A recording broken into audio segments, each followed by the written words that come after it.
शरणं हरिः शरणं हरिः शरणं हरिः शरणं। राम राम। साप्ताहिक सत्संग के लिए हमारे चैनल को जरूर सब्सक्राइब करें।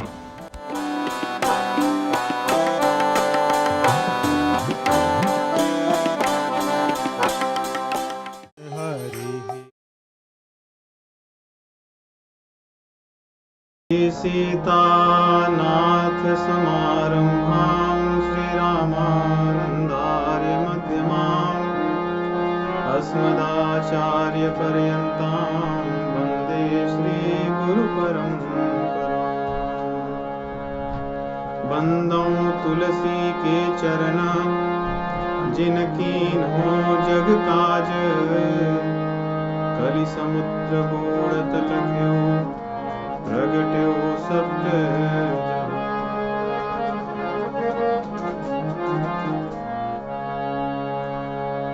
श्री रामचरितमानस की कथा श्रृंखला में सुंदरकांड के दोहे 26 के पश्चात के दोहों का हम रसास्वादन करेंगे। हमारी ये रामचरितमानस की यात्रा बड़ी पुरानी है। इसके पहले जो हमने किया था तो 80 महीने में हमने रामचरितमानस को पूरा किया था और बहुत से लोग अधिकतर 80 महीने जुड़े थे। और कोविड के समय से हमने जब इसको आरंभ किया तो मुझे यहाँ पर जितने लोग बैठे हैं तब से लेकर के अभी तक हैं। वास्तव में यही भक्ति है। भक्ति सतत होनी चाहिए। यदि कभी हो और कभी ना हो फिर उसका प्रभाव नहीं होता जीवन में। करने को हम कर तो सकते हैं, हमारे जीवन में उसका भक्ति का प्रकाश पर उदित नहीं होता, परंतु थोड़ा थोड़ा धीरे धीरे और सतत करते रहने पर ही वास्तव में भक्ति का प्रकाश हृदय में प्रकाशित होता है। और धीरे धीरे करने का एक और लाभ होता है। कई बार हमें बहुत सी चीजें या कुछ भी नहीं पता होती है, परंतु सतत धीरे धीरे करते रहने से हम बड़े विद्वान बन जाते हैं। ठीक वैसे ही जैसे कहते हैं कि करत करत अभ्यास के जड़ मत होत सुजान रसरी आवत जात है शील पर पड़त निशान। पहले कुएं से जल निकालने के लिए वो पहिए होती थी, उससे निकालते थे। और उसके पहले भी वो भी नहीं होते थे, पत्थर होता था, उसी पर खींच कर निकालते थे। तो धीरे धीरे उन पत्थरों पर भी गहरे निशान चिन्ह आ जाते थे, घिस जाते थे। किससे? रस्सी से घिसते थे। तो पत्थर रस्सी से घिस जाता था। वैसे ही भगवत वाणी से हमारे अनंत जन्मों के जो अंधकार रूपी जो हमारा हृदय है और जो कठोर पत्थर रूपी जो हृदय हो गया है वो भी घिस करके स्वच्छ हो जाता है, निर्मल हो जाता है। तो मुझे सबको देख करके याद आ गई कि हम लोग 2.5 वर्ष पहले जूम से आरंभ किए थे। पहले तो इन पर्सन ही होता था लेकिन जूम पर भी अधिकतर सभी लोग तब से लेकर अब तक भगवान की इस कथा अमृत का आस्वादन कर रहे हैं। चलिए 2 मिनट हरि नाम संकीर्तन और आगे की कथा। श्री राम जय जय राम।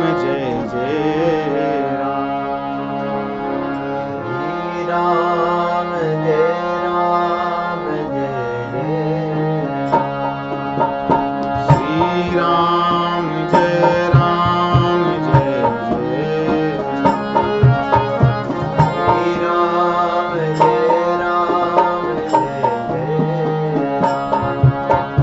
श्री राम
हमारे हनुमान जी आए तो थे माता जानकी जी का शोध करने के लिए, वो तो कर लिए, उसके अतिरिक्त भी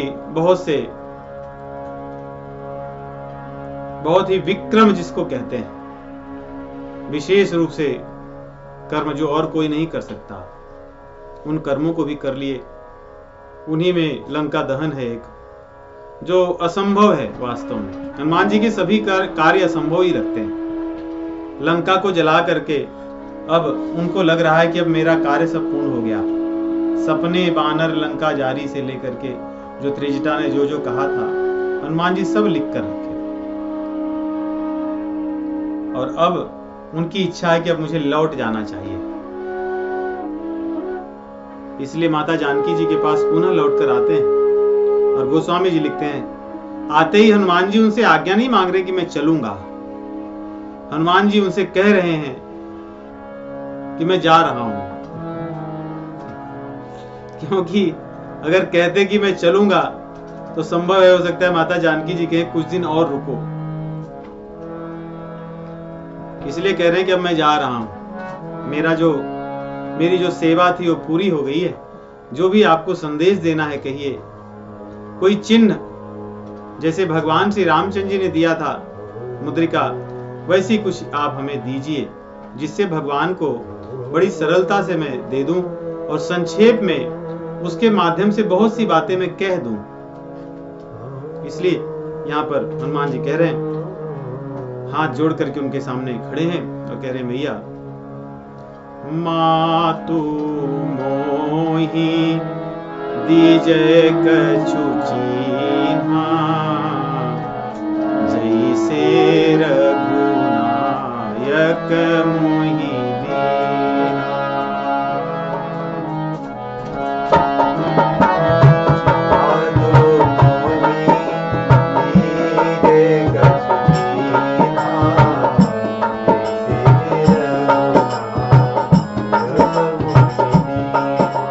जैसे रघुनायक ने दिया था, क्योंकि भगवान चाहते तो और भी बहुत सी चीजें बताकर भेजते, कुछ और देते यहाँ पर, परंतु उन्होंने वही वस्तु दी जो और कोई नहीं दे सकता। मुद्रिका दिए थे, वो भी राम नाम अंकित वाली मुद्रिका। उसी प्रकार आप भी दीजिए जो और कोई नहीं दे सकता, जिससे बड़े संक्षेप में बड़ी सरलता से भगवान को मैं बता सकूं, अधिक मुझे न बोलना पड़े। तो माता जानकी जी ने तुरंत चूड़ामणि उतारी तब दयऊ, हरख समेत पवन सुत चूड़ामणि उतारी तब दयऊ, हरख समेत पवन सुत।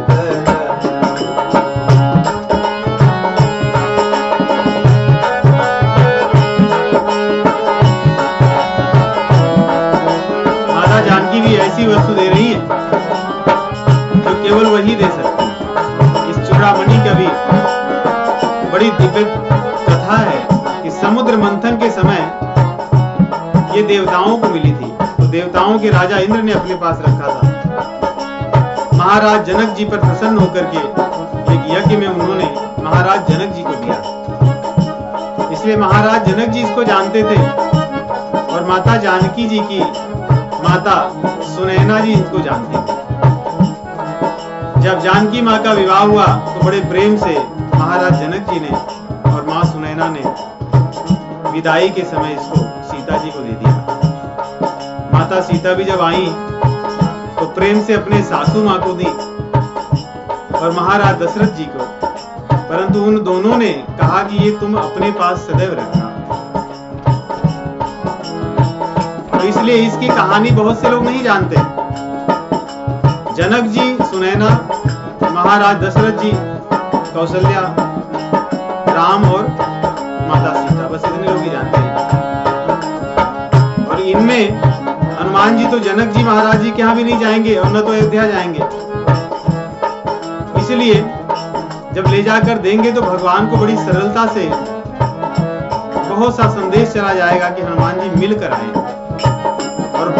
दूसरी चीज, विश्वास जीत कर आए हैं। राम नाम की मुद्रिका रामचंद्र जी ने विश्वास करके दिया था हनुमान जी पर। वैसे ही माता जानकी जी ने विश्वास करके अपनी व्यक्तिगत जो आभूषण है श्रृंगार की, वो हनुमान जी को दे रही है। ऐसे कोई और किसी को नहीं दे सकता। इसलिए हनुमान जी इस चूड़ामणि के माध्यम से माता जानकी जी को मिले हैं, एक बात वो, और दूसरी उनका विश्वास जीत कर आए हैं, ये बात दूसरी।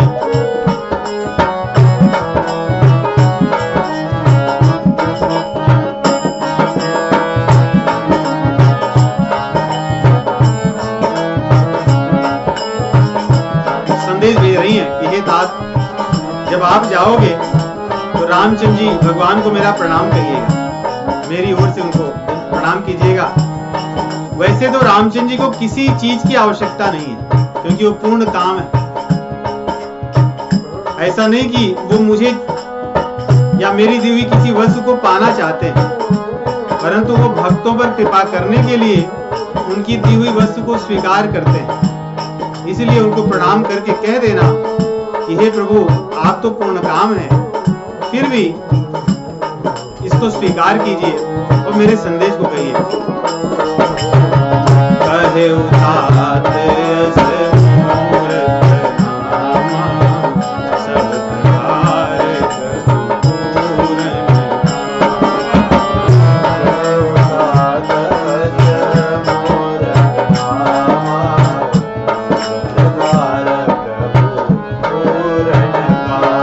पूरन दीन दयाल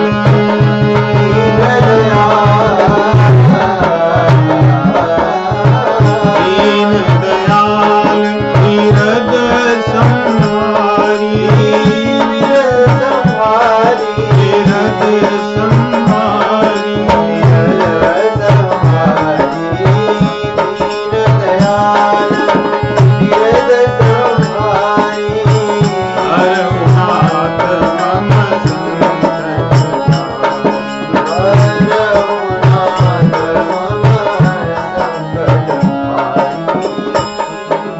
अरुणाथ मम ये भी रामचरितमानस की बड़ी प्रसिद्ध चौपाई है। दीन दयाल विरद संहारी, हरहुनाथ मम संकट भारी। भगवान तो पूर्ण काम है, उन्हें किसी वस्तु की या किसी के प्रणाम की भी आवश्यकता नहीं है, परंतु मेरी ओर से आप उन्हें प्रणाम कीजिएगा, चूड़ामणि को दीजिएगा। और उनसे मेरा संदेश क्या है कि दीन दयाल विरद संहारी, हरहु नाथ मम संकट भारी। बड़ी सार गर्भित चौपाई है ये। इसमें कहते हैं कि भगवान का विरद है, उनका बाणा है, उनका प्रण है, ये उनकी विशेषता है कि वो दीनों पर दया करते हैं। यही इस चौपाई का मुख्य शब्द है, दीन दयाल, कि भगवान दया तो करते हैं, उनका प्रण तो है क्या कि जो लोग दीन हैं, जो विनम्र हैं, उन पर करुणा करना, उन पर दया करना। कई बार हम अपनी अकड़ में रहते हैं और हम कहते हैं कि दीन दयाल विरद संभारी, हरहु नाथ मम संकट भारी। तो भगवान भी सोचते हैं कि इसका मन मस्तिष्क कहां है, इतनी अकड़ में बैठा है और कह रहा है दीन दयाल, तो मैं किस पर दया करूं? दीन कौन है यहां? इसलिए इस चौपाई को गाते समय सदैव अपने भीतर हृदय में झांक कर देखना चाहिए कि मेरे भीतर दीनता हो, जिसको देखकर प्रभु प्रसन्न हो जाएं, जिसको देखकर करुणा करें, कृपा करें, और उसको देखकर ही हमारे संकट को हरेंगे। वैसे अभिमान यदि होगा तो अभिमान रहने पर कभी सुख नहीं मिलता, दुख ही मिलता है। अहंकार यति दुखद डमरुआ, दंभ कपट मदमान निहरुआ। अहंकार बहुत दुखद है, दुख ही देने वाला है। और अभिमान के लिए भी कहते हैं कि अभिमान ऐसा है कि सभी कष्टों का मुख्य कारण है। इसलिए अभिमान को जब छोड़ेंगे, जब दीनता आएगी, उसी से रामचंद्र जी प्रसन्न होते हैं, उसी से हमारे जीवन का संकट दूर होता है। तो यहाँ पे जानकी माता जी संदेश भेजती हैं और एक कहानी, कथा बताती हैं। कहती हैं ये मेरी जो संदेश जब बोलोगे भगवान को, तो वे कम शब्दों में सब कुछ समझ जाएंगे। तब जयंत की कथा बताती है। जयंत की कथा बताती है क्योंकि जयंत की कथा बहुतों को किसी को नहीं पता है। ये बहुत ही गुह्य थी। रामचंद्र जी, लखन और जानकी यही लोग जानते थे। और कई लोग तो ये कहते हैं कि भैया लखन को भी नहीं पता, केवल जानकी और भगवान श्री रामचंद्र जी जानते थे। जब वन लीला भगवान कर रहे थे और एक बार जानकी माता जी के साथ विहार कर रहे थे चित्रकूट में, उस समय जयंत रामचंद्र जी के बल को देखने के लिए आया और जानकी माता जी के चरण पर चोंच मारता है। तब भगवान ने एक तिनका लेकर के उसको छोड़ दिया था और वो तिनके से बचने के लिए जयंत सर्वत्र भ्रमण करता रहा, भागता रहा। पिताजी के पास गया, भगवान ब्रह्मा जी के पास गया, भगवान शिव जी के पास गया। सब ने उससे हाथ जोड़कर कहा कि हम कुछ नहीं कर सकते। अंततः नारद जी दया करके उसे उपाय बताए कि जहां से तू भाग कर आ रहा है वहीं भगवान के पास जा, वही तेरी रक्षा करेंगे। तो इस कथा को तो हमने पहले पढ़ा है। यही कथा जानकी माता जी हनुमान जी को कहती है कि तात शक्र सुत कथा सुनायो, इंद्र के पुत्र की कहानी बता देना और बता करके बाण प्रताप प्रभु ही समझायो कि आप बाण लेकर क्यों घूम रहे हैं। क्या आप भूल गए हैं अपने बाण के प्रताप को कि जब किसी ने मेरे चरण पर चोंच मार दी थी उस समय तो आपने बाण भी नहीं उठाया था, एक तिनका लेकर उसे संधान कर दिया था मंत्र से। उसी से मेरी इतनी रक्षा हुई थी और जयंत आपके चरणों पे गिर पड़ा था, तो आप तो बाण लेकर घूम रहे हैं। उनके प्रताप को स्मरण कीजिए। और इस समय मेरे चरण को नहीं, मुझे कारागार रूपी, लंका रूपी कारागार में बंद कर दिया गया है। राक्षसों के द्वारा मैं यहां प्रताड़ित हो रही हूं, इसलिए आप अपने प्रण को स्मरण कीजिए, अपने बाण के प्रताप को स्मरण कीजिए। आप क्यों नहीं देख रहे हैं? क्या मेरी दीनता में कोई कमी है? और इसलिए भी दीनदयाल कह रही हैं कि हाँ, मुझसे अपराध तो हुआ है, परंतु अपने अपराध के लिए मैं प्रायश्चित करना चाहती हूँ। मेरे मन में पश्चाताप है, इसलिए आप करुणा कीजिए, मेरी दीनता की ओर देखिए, मेरे हृदय में देखिए और मेरे संकट को हर लीजिए। इस प्रकार संदेश भेजती हैं। और यदि प्रभु आप इस बार नहीं सुनोगे तो रावण बोल कर गया है कि मास दिवस मह कहा न माना, तो मैं मारब काढ़ कृपाना।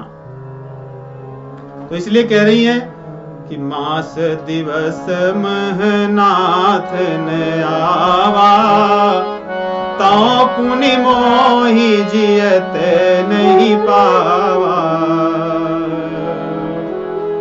अगर आप महीने के भीतर नहीं आओगे तो रावण ने जो कहा था कि 1 मास के भीतर मैं आकर मार दूंगा, तब मैं मर चुकी रहूंगी, तब आप मुझे नहीं पाओगे।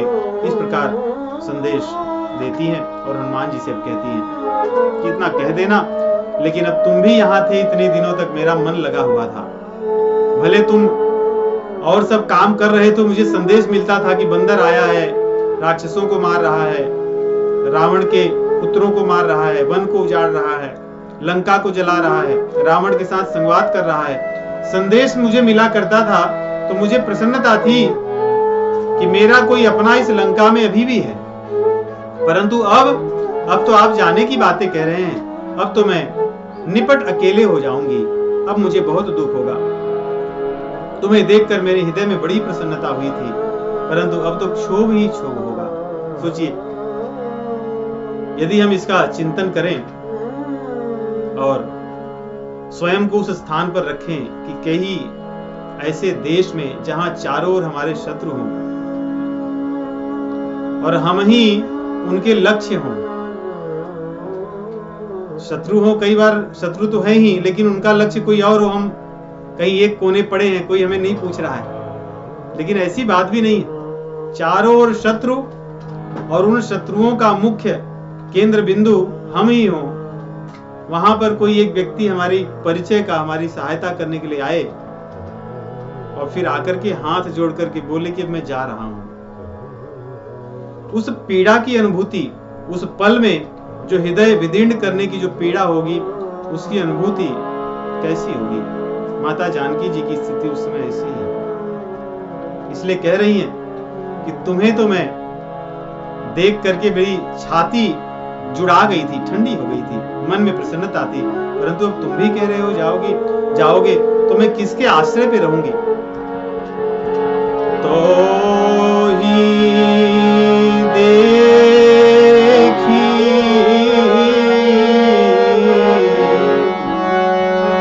शीतल भई छाती,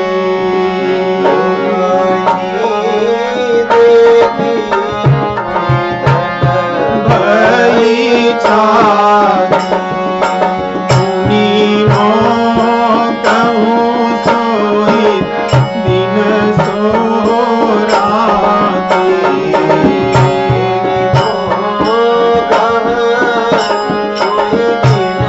सो राती।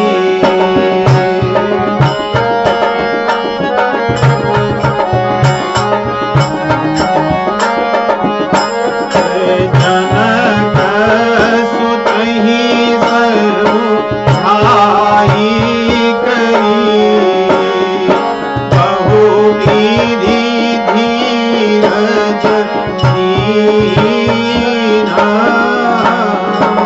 करी, बहुविधि धीरज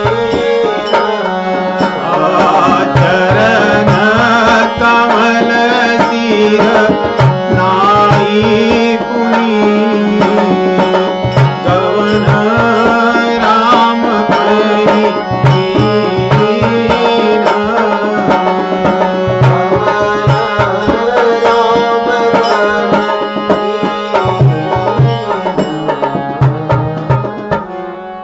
बहुत ही पीड़ादायक परिस्थिति। ऐसे में हनुमान जी जानकी माता जी को प्रणाम करके चल जाते हैं, उनको बहुत समझाते हैं। जनक सुतहि समझाई करी, बहुविध धीरज दीन।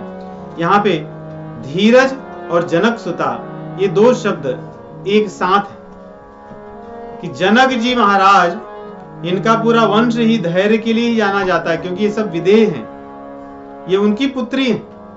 परंतु रामचंद्र जी के वियोग में उनका भी जो धैर्य है वो चले गया है, नहीं है। प्रेम ऐसी, भगवान के प्रति प्रेम ऐसी तो वस्तु है कि जिसके न रहने पर या उस विरह में जनक सुता हो या महाराज जनक हो, दोनों के धैर्य चले जाएंगे। यही भक्ति है, यही प्रेम है। इसलिए कह रहे हैं जनक सुता समझाई करी। और उनको कौन समझा रहा है? भगवान से विरह की पीड़ा में समझाने वाले हनुमान जी जैसे संत हैं जो हमें समझा सकते हैं। परंतु हमारे भीतर ऐसी वेदना, पीड़ा तो हो।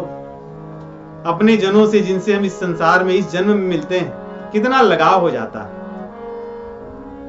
इसके पिछले जन्म में हमारे कौन थे? भाई, बंधु, बहन, पति, पत्नी, पुत्र, दादा, दादी, नाना, नानी कौन थे हमारे? हम किसको जानते हैं? उस समय भी ऐसा ही लगाव होगा जैसे आज है, लेकिन हम किसी को नहीं जानते, कोई स्मरण नहीं। परंतु हमारे प्रभु, ये तो पहले भी हमारे थे, उसके पहले भी हमारे थे, आज भी हैं और आज के बाद भी रहेंगे। परंतु हमें कभी स्मरण नहीं होता कि प्रभु मैं आपसे कितना दूर हूं। कब मिलोगे आप? कब आपको मैं देखूंगा? ऐसी जब वेदना होगी तब संसार का दुख वास्तव में दुख नहीं होता। इसीलिए एक संत कहते हैं, मरने से सब जग डरे,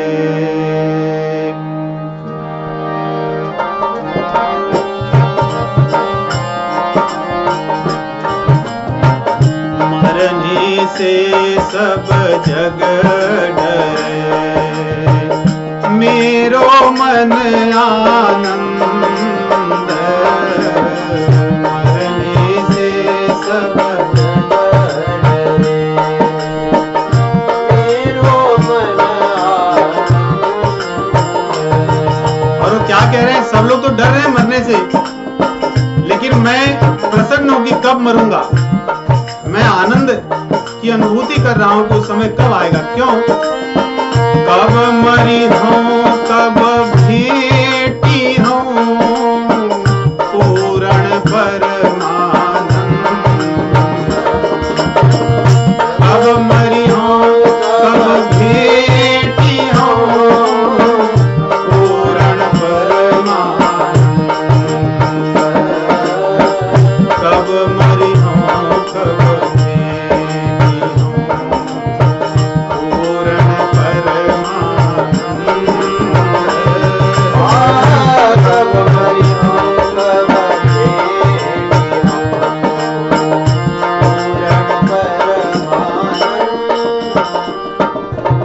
तो जब ऐसी पीड़ा हृदय में होगी, ऐसी हृदय में जब अग्नि विरह की होगी, तो भगवान के लिए ऐसी पीड़ा होगी कि मैं तो प्रभु से दूर हुए कितने जन्म मेरे बीत गए, और मैं इतना नमक हराम, जिसको सूरदास जी कहते हैं, कि मैं इतना नमक हराम हूं कि प्रभु को मैं भूल गया, जिन्होंने मेरे लिए सब कुछ किया।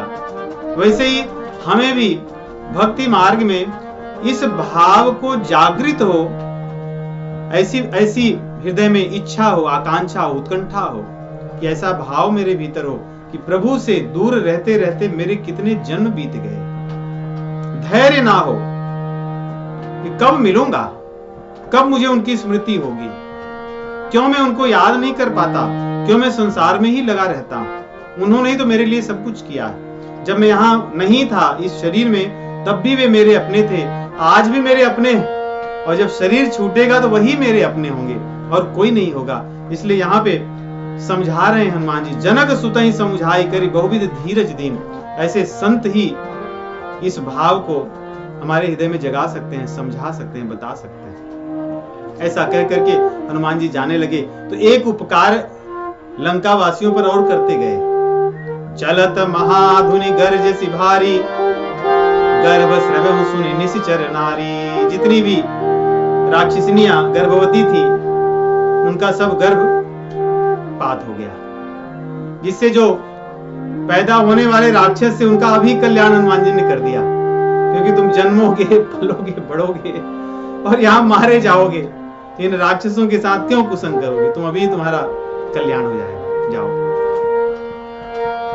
इस प्रकार इसके बाद में हनुमान जी देखिए कितनी शीघ्रता से लंका से हनुमान जी इस पार आते हैं समुद्र के। इसलिए गोस्वामी जी ये भी नहीं लिखते कि कैसे पहुंचे, कह रहे हैं कि वहां पर इन्होंने ऐसा संदेश दिया, एक गर्जना की, चलत महाधुनि गर्ज ऐसी भारी, बस गर्जना किए। और वहां पर जो दूसरी तरफ बंदर भालू सब बैठे थे, जामवान, अंगद, नल, नील इत्यादि, वे सब देखने लगे, रहे ये तो प्रकाश में क्या चीज चली आ रही है। तो देखा, अरे तो हमारे हनुमान जी लौटे आ रहे हैं। इतनी क्षण भर में हनुमान जी छलांग मारे कि देखते देखते यहाँ वो गर्जना किए। गर्जना को ऐसा लग रहा है कि उन्होंने सुना, जैसे बिजली चमकती है और बादल गरजते हैं, तो चमक पहले दिखती है और बादल की ध्वनि, गर्जना बाद में आती है। यहाँ पे भी ऐसे ही हुआ कि वे लोग देखे कि कुछ चमक रहा है हनुमान जी, और तब उनकी जो गर्जना हुई थी लंका में, तब उसको उन्होंने भी सुना, समझ गए हनुमान जी लौट कर चले आ रहे हैं। नाघे सिंधु यही पार ही आवा, शब्द किले केला कभी न सुना।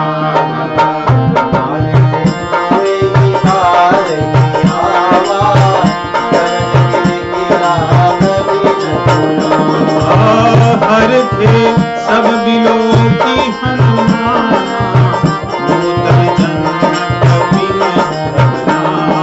हर थे सब बिलो की हनुमान, नूतन जन्म कभी न घबराना।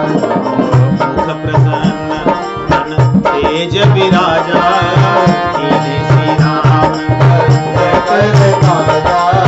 कीन्हे श्री राम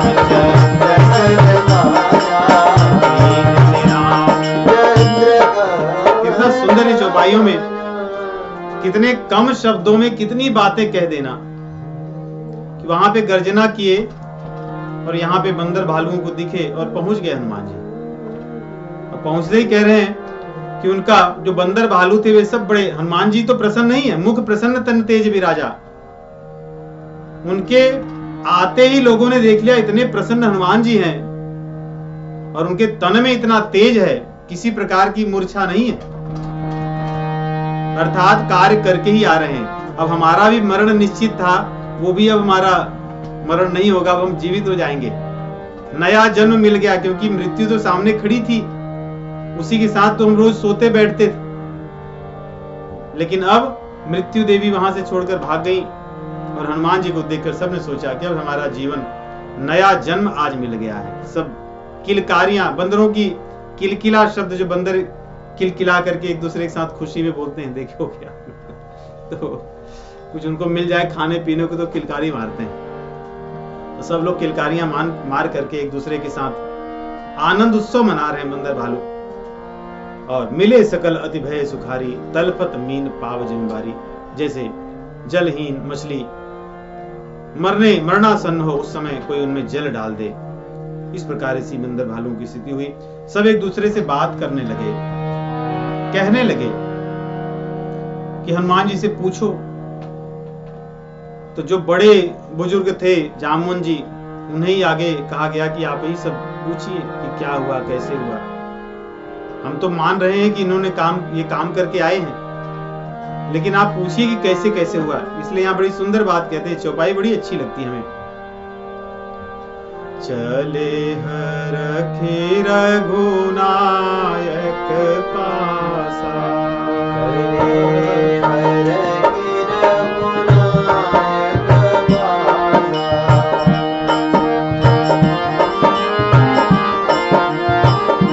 अपने हीरो के पास चल रहे हैं, जो नायक, उनके पास प्रसन्न होकर जा रहे हैं।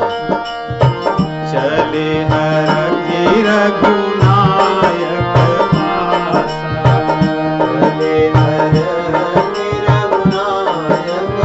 तो झुक करके वहां पे बात नहीं कर रहे हैं। पहुंचते ही भेंटे, चिल्लाए, किलकारियां मारे और चल दिए। रास्ते में सब जामवन जी को कह रहे हैं कि दद्दा जी आप पूछिए क्या क्या हुआ था, हम तो नहीं पूछ सकते हनुमान जी से। इसलिए जामवन जी पूछत, ये जामवन जी पूछ रहे हैं, पूछत, और अगला कहत हनुमान जी कह रहे हैं, पूछत कहत नवल इतिहासा, पूछत कहत नवल इतिहासा। कोई सामान्य बंदर यदि होता या कोई सामान्य व्यक्ति होता तो पहुंचते ही पहले अपनी प्रशंसा करता कि देखे बैठे हुए यहाँ आप लोग, सब काम करके आया, अपने मुख अपनी प्रशंसा करता। परंतु हनुमान जी कुछ नहीं बोल रहे हैं, जो चीज पूछी जाती है बस उतना ही कहते हैं। पूछत कहत नवल इतिहासा, पूछत कहत नवल। यही हनुमान जी का चरित्र है। हनुमान जी का चरित्र इतना विशाल है, सुंदरकांड कि तो हम ऐसा लगता है कि पूरे जीवन भर कथा करें, और इसमें अच्छे अच्छे भाव आते हैं। नवल इतिहास, पुरानी बातें हनुमान जी नहीं कह रहे हैं सब, बस अभी भी जो कुछ हुआ था, अर्थात जानकी माता जी की बातें बता रहे हैं। अपनी बड़ी प्रशंसा नहीं कर रहे हैं कि मैं कैसे राक्षसों को मारा, इसलिए नवल इतिहास कह रहे हैं। गोस्वामी जी कैसे शब्दों का चयन किए होंगे। पूछत कहत नवल इतिहासा, पूछत कहत नवल इतिहासा। इसमें भी हनुमान जी की देखिए संतत्व कैसा है कि जानकी माता जी जो भक्ति हैं उन्हीं की बात इन सब बंदर भालुओं को बता रहे हैं। अभी चाहते तो अपनी प्रशंसा करते कि मैं कैसे कैसे क्या क्या किया था, ऐसा नहीं, जानकी माता जी की चर्चा कर रहे हैं। पूछत कहत नवल इतिहासा, पूछत कहत नवल इतिहासा। तब मधुबन भीतर सब आए, तब मधुबन भीतर सब आए। अंगद सहित मधुर फल खाए। गुरु जी हमारे लिखते हैं अंगद सहित मधुर फल खाए। यहाँ पर अंगद सम्मत मधु फल खाए।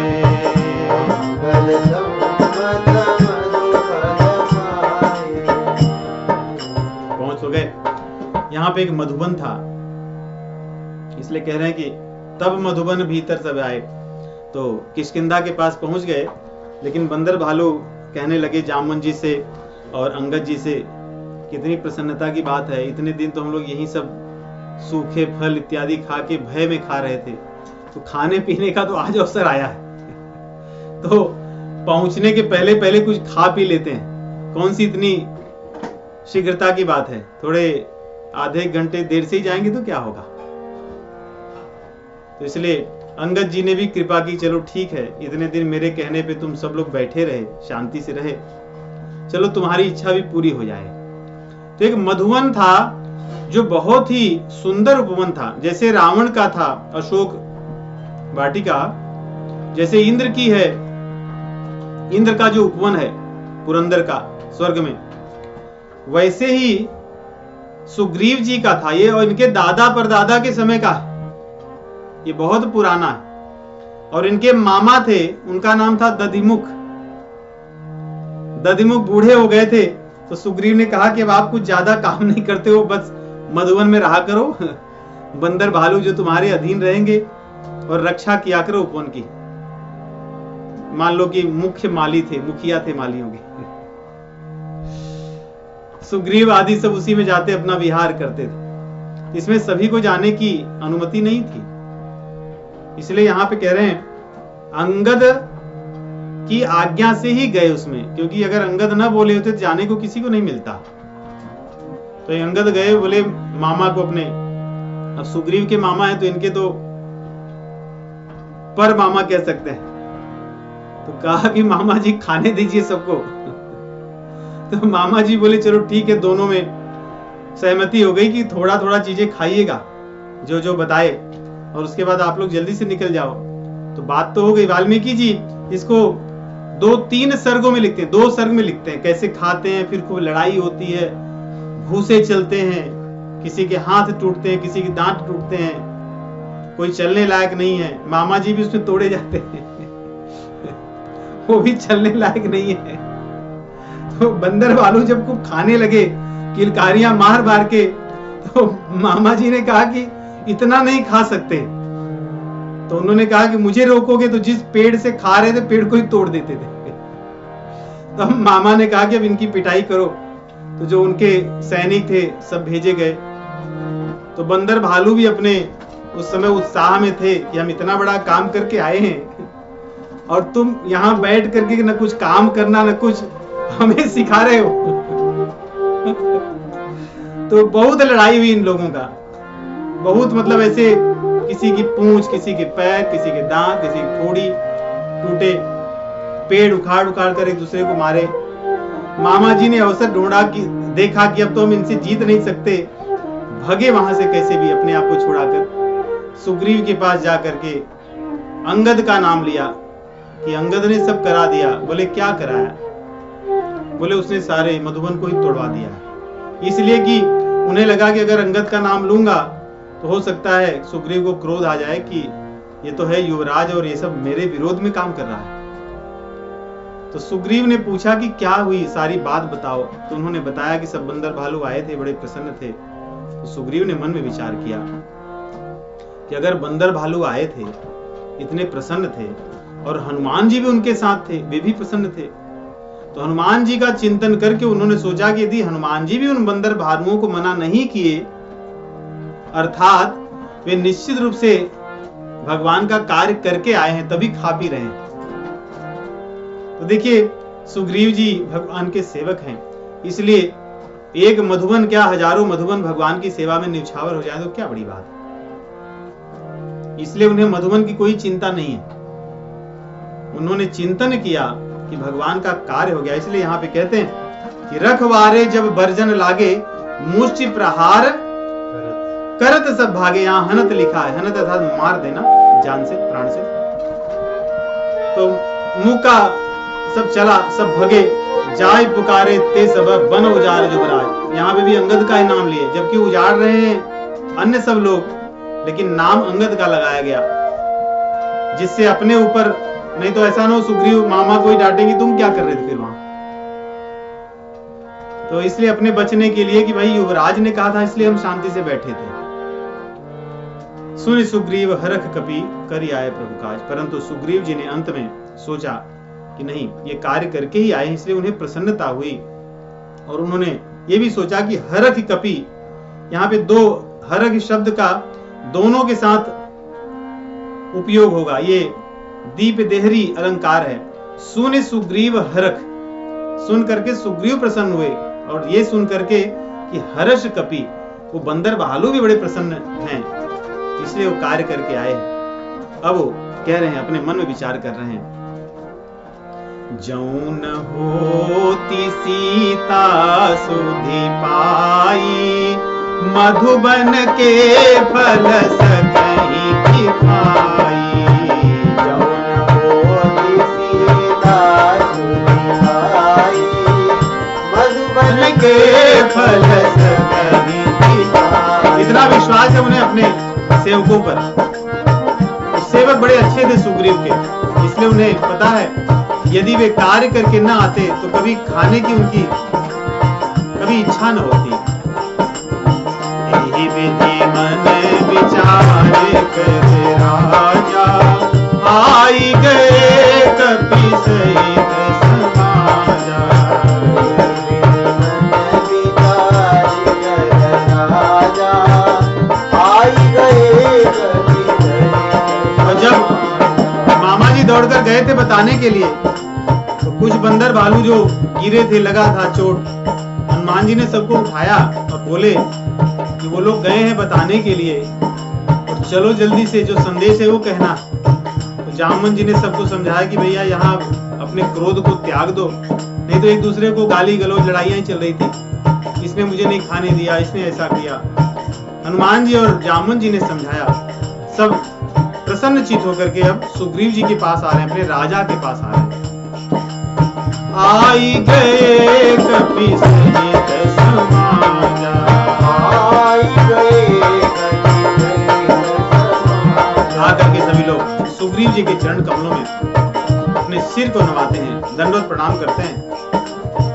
आई सबनी नावा पद शीशा, मिले सब ही अति प्रेम कपीसा। आई सबनी नावा पद शीशा, मिले सबनी अति प्रेम कपीसा।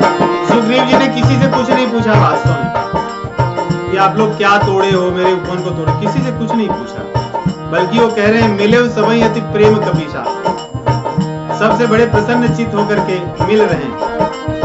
कि उपवन रहे न रहे, रामचंद्र जी का कार्य करके आए हो, इसकी प्रसन्नता उन्हें है। देखिए यही है, संसार की चीजें तो चली ही जाएंगी, रहेंगी नहीं, हमारी कितनी भी प्रिय क्यों न हो। जो भगवान का कार्य कर ले, उनकी सेवा में यदि हमारी प्रिय वस्तु भी लग जाए, तो यही उस वस्तु की सार्थकता है। इसीलिए सुग्रीव जी भगवान को इतने प्रिय, कहते हैं ना कि बालकांड में सोई सुकंठ, कि वही वाली करतूती सुकंठ अर्थात सुग्रीव जी ने की, जो बाली ने की थी, परंतु रामचंद्र जी ने उनकी तरफ कभी कुछ देखा नहीं। यही अगम प्यार जिमि बाली, तेरी सुगंध सोई कीन पुजारी। यही यही अगम देव प्यार जिमि यही अगबधेउ ब्याहत जिमि बाली, तेरी सुगंध सोई कीन पुजारी। फिर सुकंठ सोई कीन पुजारी। कई बार ऐसे लगता है प्रभु कई बार अपने भक्तों को तो दंड देते हैं, और कई बार उनके कहते हैं कि उनकी कुचाल को ध्यान भी नहीं देते कि ठीक है कोई बात नहीं। बाली का वध किए, लेकिन सुकंठ सुग्रीव के ऐसे अपराधों पर ध्यान नहीं दिए, क्योंकि ऐसी भी कहावत है, कथा है कि बाली के न रहने पर फिर तारा एक प्रकार से महारानी की तरह रहती थी विभीषण जी के साथ। तो इस प्रकार कह रहे हैं कि भगवान अपने भक्तों पर, जिनको कहते हैं ना कि जिन पर उनका मन लग जाए, किस लिए वो प्रसन्न हो जाते हैं। लेकिन सुग्रीव का अपराध बाली जैसा नहीं था, क्योंकि बाली अपनी छोटे भाई की पत्नी का एक तरह से अपहरण कर लिया था। लेकिन यहाँ सुग्रीव का ऐसा नहीं था, परंतु सोई करतूत कहते हैं गोस्वामी तुलसीदास जी, उसी प्रकार की बात। इसलिए यहाँ पर सब लोग आकर प्रणाम किए। सुग्रीव जी बड़े प्रसन्न हुए, क्योंकि उनको ये था कि मैं रामचंद्र जी का परम मित्र हूं, उनका परम दास हूं। मेरी जो भी वस्तु है रामचंद्र जी की सेवा के लिए। यदि उनका कार्य करके आए हुए जो सेवक हैं वे मधुवन में आनंद ले लिए, फल और मधु को खा लिए, तो ये तो मेरे मधुवन की सार्थकता, इसीलिए तो था। तो इसलिए सबसे मिलते हैं और पूछते हैं। तो बंदर भालुओं में जामवन जी ने उत्तर दिया, पूछी कुशल कुशल पद देखी। कैसा है सब कुशल पूर्वक? तो सबने कहा कि हाँ कुशल पूर्वक है आपके चरण कमलों को देखकर। पूछी कुशल, हाँ महाराज कुशल है आपके चरण कमलों को देखकर, आपसे मिल लिए थे। ऐसी मर्यादा है जिनसे हम मिले जो बड़े हों कि हाँ आपकी कृपा से मेरा सब कुशल है, मेरा मंगल है। और आगे, राम कृपा भा काज विषेखी। एक पंक्ति में सब कुछ, कि रामचंद्र जी की कृपा से जिस कार्य के लिए गए थे वो हो गया, और भी कुछ कार्य हो गए। वो विशेष कार्य क्या है वो बाद में बताएंगे, लेकिन वो भी हो गया। तो ऐसा कहते हैं। तब चर्चा चलने लगती है। सुग्रीव जी सोचते हैं, संकेत करते हैं कि कौन किया कार्य, कैसे हुआ। तो जामवन जी सोचते कि मैं कितना कहूंगा, इसलिए वो कहते हैं, नाथ काज कीन्हु अनुमाना, राखे सकल कपिन के प्राणा। आगे जो पूछना होगा हनुमान जी से पूछिए, मुझे नहीं पता। मैं इतना ही जानता हूं कि रामचंद्र जी की कृपा से कार्य हो गया। हमने कुछ नहीं किया, हमसे मत पूछिए, हम तो बूढ़े हैं। हम बस साथ में थे, हमने आशीर्वाद दिया था। हनुमान जी से हमसे पूछा था क्या करूं, उन्हें बस बता दिया था, लेकिन हमने और कुछ नहीं किया। इसलिए अब हनुमान जी से पूछिए, नाथ काज कीन्हु हनुमाना। हनुमान जी ने कार्य किया और हम सभी के प्राणों की रक्षा की। हम सब आज लौटे हैं इसीलिए, क्योंकि यदि हनुमान जी ना आते तो हो सकता है हम सब वहीं आवरण अनशन कर लेते और हम यहाँ लौट कर ना आते। इस प्रकार कहते हैं। सुग्रीव जी बड़े प्रसन्न हुए। सबको लेकर के अब रघुनाथ के पास चलते हैं, क्योंकि रामचंद्र जी थोड़े दूर बैठे हैं। सुंदरकांड में कई बार आता है कि रामचंद्र जी अपनी दूर स्फटिक शिला पे बैठे रहते हैं, उनको बहुत अच्छा लगता है। स्फटिक शिला, स्फटिक शिला एक जिसको क्रिस्टल कहते हैं, एकदम चमकती हुई शिला होती है, और भगवान उस पर बैठे थोड़ी दूर। सुग्रीव जी जहां रहते थे वहां ऋषिमुख पर्वत और प्रवर्षण पर्वत के पास में बहुत सी स्फटिक शिलाएं थी, और आज भी कहते हैं कि उस क्षेत्र में बहुत सी स्फटिक शिलाएं। तो एक बहुत सुंदर स्फटिक शिला भगवान के लिए आसन जैसे बनवाए थे, उसी पे भगवान बैठते थे। इसलिए यहाँ कह रहे हैं कि उनको लेकर के चलते हैं, और दूर से ही भगवान श्री रामचंद्र जी देखते हैं। राम कपिन जब आवत देखा, ये काज मन हरख देखा। राम कपिन जब आवत देखा, ये काज मन हरख देखा। स्फटिक शिला बैठे दो भाई, परे सकल कपि चरण जाई।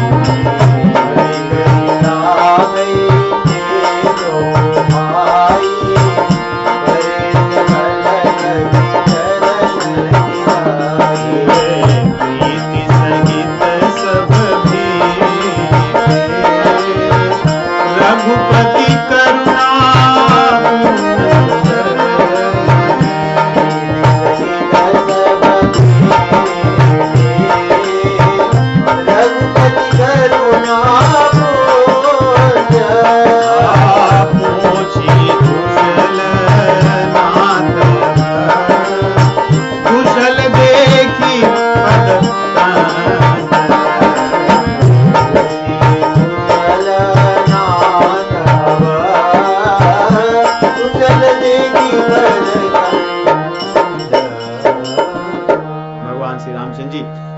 पे बैठे दूर से देखते हैं कि आ रहे हैं, और जो हाव भाव सुग्रीव सहित जितने भी बंदर भालू हैं उनका देख करके रामचंद्र जी भैया लखन से कहते हैं कि ये काम करके आ गए हैं। यहाँ पे भी कहते हैं कि किए काज मन हरख विशेषा, विशेष कार्य किए हैं इसीलिए मन में विशेष प्रसन्नता है। सब लोग दूर से ही जो जहां थे वहीं पर भगवान को देखकर उनके चरण कमलों में दंडवत प्रणाम करते हैं। भगवान श्री रामचंद्र जी यहाँ पे ऐसा लग रहा है कि क्षण भर में ही सबके सामने प्रकट होकर सबके लिए प्रकट हो जाते हैं और सबको भेंट लेते हैं। सबको लगता है कि रामचंद्र जी हम सबको भेंट लिए। रामचंद्र जी अपने वन लीला में सदैव यही कार्य करते हैं, ऐसी दिव्य लीला करते हैं। जितने लोग उनसे मिलने आते हैं रामचंद्र जी सबसे भेंटते हैं सर्वत्र। यहां पर भी यही कर रहे हैं कि प्रीति सहित सब भेंटे रघुपति करुणा पुंज, इसीलिए कहते हैं करुणा पुंज है भगवान। अपने जितने बंदर भालू हैं उतने उतना रूप धारण करके रामचंद्र जी सबको भेंटते हैं। और फिर वही बात कि पूछी कुशल, सबसे पूछते हैं कुशल तो है। सब कहते हैं कि अब तक तो नहीं थी, आपके चरण कमलों को देखकर अब हो गई है। यही शैली होती है नहीं, जैसे hey how are you, good how are you, ये शैली आज की है नहीं। तो थैंक यू भी उसमें रहता है बीच में। तो भगवान के समय की शैली यही थी कि कुशल पूर्वक है, आपके चरण कमलों को देखकर अब कुशल है। इसलिए रामचरितमानस में सदैव यही बात आती है। सबने यही इस प्रकार बातें कही। उसके बाद में जामवंत जी को चुना जाता है कि अब आप ही सब कहानी बताइए जो चीजें हुई हैं, हम सब बैठ करके सुनेंगे। क्योंकि हनुमान जी अपने मुख से कभी कुछ नहीं बोलते, कह नहीं सकते। इसीलिए देखोगे रामचंद्र जी भी पूछते हैं तो बताना तो उन्हें पड़ता है, लेकिन जो बातें बताएंगे हम देखेंगे हनुमान जी ये नहीं कहते कि मैंने कुछ किया, और यहां पर तो उन्हें कहना पड़ेगा, नहीं तो कैसे बोलेंगे। इसलिए वो मुंह बंद रखे हैं। जामवंत जी को चुना गया कि आप ही सब सुने हो, सब जगह आप ही बताते हो, आप ही बताइए कि क्या क्या हुआ था। और जामवंत जी बता रहे हैं, जामवंत कह सुनु रघुराया, जापर नाथ करहु तुम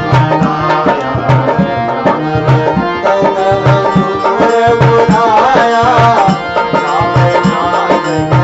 हे नाथ आपने दया की थी, आपने कृपा की थी। आरंभ भी वैसे कर रहे हैं, देखिए कि आगे मैं जो कुछ कहूंगा वो आपकी दया और कृपा के कारण ही हो सका है, और कोई कारण नहीं। जिस पर आपकी कृपा होगी उसका सदैव मंगल होगा। सुर नर मुनि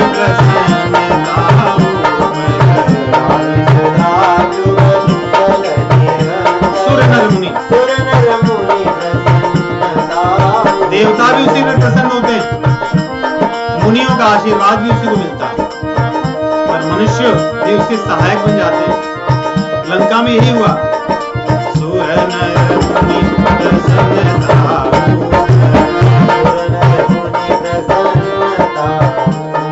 यदि हम जो बताने जा रहे हैं प्रभु आपको लगे इसमें हम में से किसी का गुण है, ऐसा नहीं है। इसलिए पहले ही कह रहे हैं कि वही विजयी होगा, हमने विजय नहीं पाई है, हमारे अंदर विनम्रता या कोई गुण नहीं है। सोई विजयी विनयी गुण सागर, तासु सुजस त्रैलोक उजागर। जिस पर आपकी कृपा होगी वही विनम्र हो सकता है, उसी के भीतर कुछ गुण हो सकते हैं, वही कोई कार्य कर सकता है। इसलिए हमारा कुछ नहीं है, आपने कृपा की थी इसलिए हम सब गए थे। आपने कृपा की थी, हनुमान जी लंका गए, आपने कृपा की थी, आपका जो संदेश था वो दे करके हनुमान जी लौट कर आए हैं करके वो कार्य। इसलिए हमने कुछ नहीं किया है, ये आपकी कृपा है। प्रभु की कृपा भयऊ सब काजू, जन्म हमार सुफल आया। कृपा भयऊ सब काजू, हमार सुफल आया। और ये सारी बातें तो बता दी है कि आपकी कृपा से जो चीजें होनी थी सब हो गई हैं, इसलिए हम सभी का जन्म सफल हो गया। देखिए कई बार ऐसा लगता है कि मेरे हाथ से ही कार्य होगा तभी कार्य, ऐसा होता नहीं है। नींव का पत्थर भी उतना ही पूजनीय और महत्वपूर्ण है जितना शिखर का पत्थर। शिखर के पत्थर को तो सभी देखते हैं, परंतु नींव के पत्थर को सब नहीं देख पाते, सब नहीं जानते, ध्यान नहीं जाता। इसलिए यहाँ जामुन की बातों में कह रहे हैं, जन्म हमारा सफल हुआ आजू। हम सबका जन्म सफल हुआ क्योंकि किसी न किसी प्रकार से हम सब मिलकर साथ में थे। लेकिन जामुन जी ये भी नहीं करना चाहते कि जो व्यक्ति जाकर कार्य करके आए उसका नाम न बताएं। यहाँ ईर्ष्या नहीं है, द्वेष नहीं, प्रेम है। इसलिए बता रहे हैं कि हम सबका जन्म तो सफल हुआ है आपकी कृपा से, लेकिन मुख्य व्यक्ति जो गया था उसकी अब उसके चरित्र को सुनिए। नाथ पवन सुत कीन करनी, सहस मुख न जाए सोवरनी। नाथ पवन सुत कीन करनी, सहस मुख न जाए सोवरनी। पवन तनय के चरित सुहाए, जामवंत रघुपति सुनाए। जामवंत रघुपति सुनाए।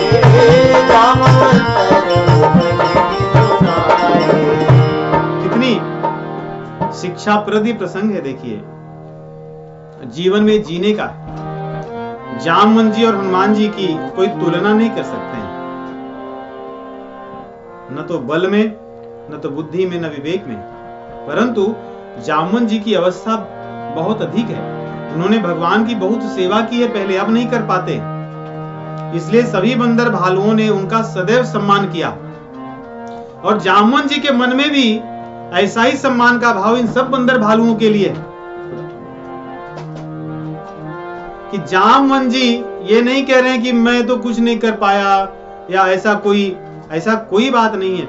वे बड़े उदार हृदय से हनुमान जी के गुणों का गान कर रहे हैं।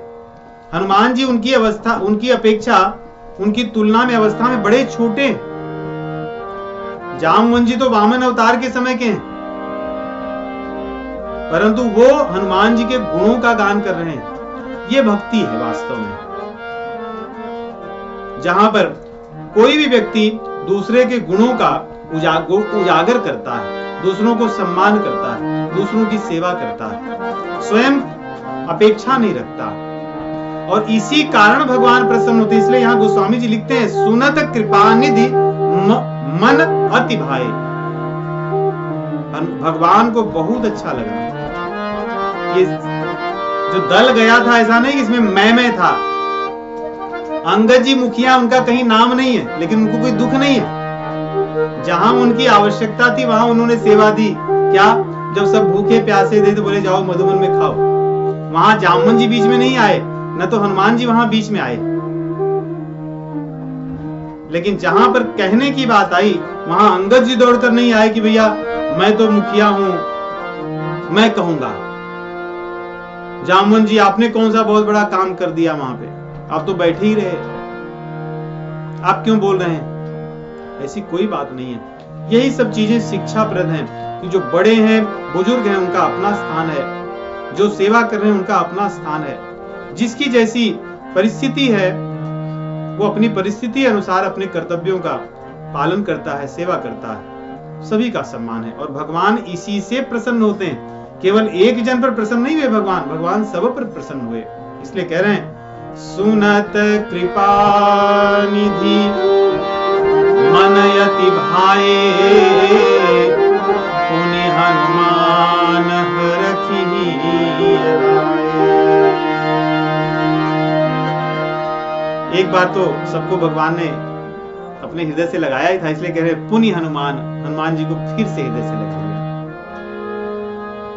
अब पूछते हैं हृदय से लगा के कि कहु तात के राम जी और कुछ नहीं पूछ रहे हैं। देखिए जानकी माता जी की कितनी उन्हें शुद्ध इसीलिए कहे थे कि तुमते प्रेम राम के दूना, हनुमान जी इसीलिए बोलकर आए थे। कहूं तात के भांति जानकी, कहूं तात के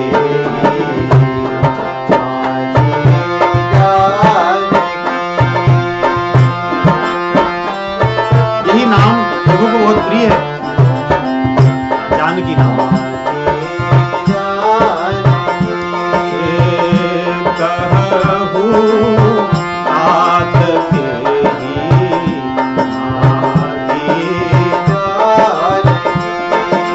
कैसी है वो, अपनी रक्षा कैसे करती, इतना चिंता है भगवान को,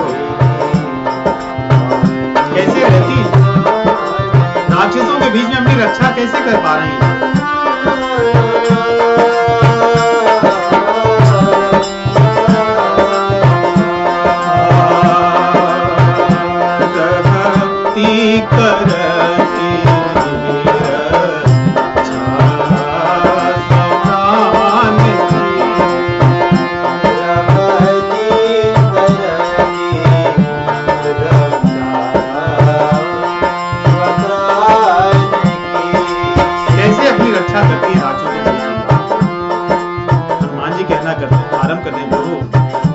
कैसे बताऊं आपको, उनकी रक्षा आपके कारण ही होती है। भगवान कहे मेरे कारण, बोले हाँ आपके कारण।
आप ही उनकी रक्षा करते हैं। भगवान बोले मैं तो कुछ नहीं रक्षा करता। हनुमान जी ने कहे प्रभु आपका नाम जो है, आपका नाम ही पहरेदार है वहां पर।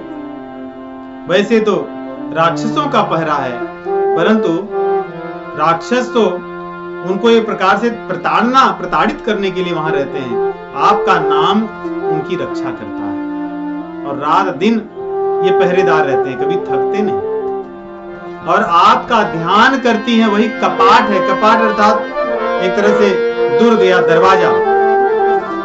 आपका जो नाम है वही पहरेदार है और आपका ध्यान कपाट है। और अपने नेत्रों को सदैव भूमि पे अपने चरण कमलों को देखती रहती है।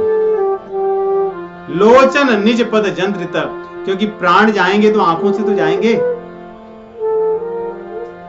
इसलिए आंखों को उन्होंने अपने ही चरण कमलों पे लगा दिया है। एकटक उन्हीं को देखते हुए आपका नाम जपती रहती हैं, इसलिए प्राणों को जाने का कोई रास्ता ही नहीं मिल रहा है, इसलिए वो सुरक्षित हैं। इसलिए गोस्वामी जी कहते हैं राम न सकहि नाम गुण गाई। राम जी से अधिक उनके नाम का महत्व है। तो इस प्रकार हनुमान जी बताते हैं। आगे इसी बात का विस्तार करेंगे अगले दोहे में, जिसको हम अगले सप्ताह श्रवण करेंगे। 2 मिनट हरि नाम संकीर्तन करते हैं। श्री राम जय राम जय जय राम, श्री राम जय राम जय राम, श्री राम जय राम जय जय राम, जय राम जय राम, श्री राम जय राम जय जय राम, जय राम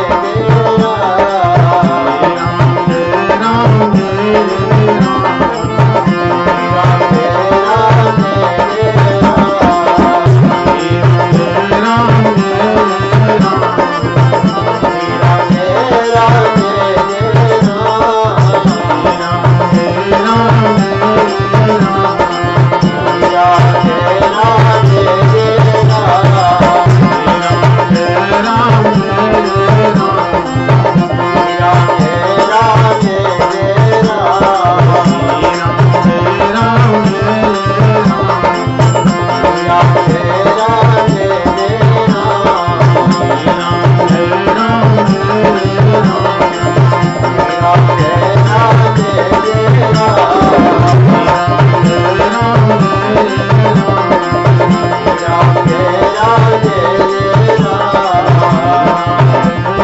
राम, जय